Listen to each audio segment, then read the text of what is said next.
தூய்மை தாயகம் துலங்கிட செய்வோம். உடையினில் தூய்மை உண்ணும் உணவினில் தூய்மை வாழ்வு நடையினில் தூய்மை சேர்த்து தடையில்லை வாழ்நாள் ஒவ்வொன்றும் இன்பம் தரும் நாளாகும் என்றார் பாரதிதாசன். ஆனால் இன்று நம் நாட்டில் நீர், நிலம், காற்று அனைத்தும் மாசுபட்டளவா இருக்கிறது. அதற்கு யார் காரணம்? நாம் எல்லாம் தான். அதை யாரால் தடுக்க முடியும்? அதுவும் நம்மால் தான். இந்திய நாடு என் வீடு, இந்தியன் என்பது என் பேர் என்று சொல்வதற்கிணங்க நம் வீட்டை எப்படி சுத்தமாக வைத்திருக்கிறோமோ அதை போல் நம் நாட்டையும் நினைக்க வேண்டும். சுத்தமும் சுகாதாரமும் அவர் வீட்டில் பிறந்து வளர வேண்டிய செல்ல குழந்தைகள். அவற்றை அரசு மட்டுமே வளர்த்து விட இயலாது.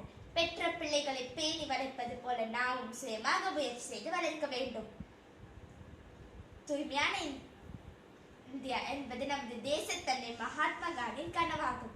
சுதந்திரத்தை விடவும் மிக முக்கியமானது சுத்தம் என்பதே அவரது தாரக மந்திரமாக இருந்தது. இதனை மனதில் கொண்டே பிரதமர் நரேந்திர மோடி காந்தி 145வது பிறந்த நாளில் தூய்மை இந்தியா என்ற திட்டத்தை தொடங்கி வைத்தார்.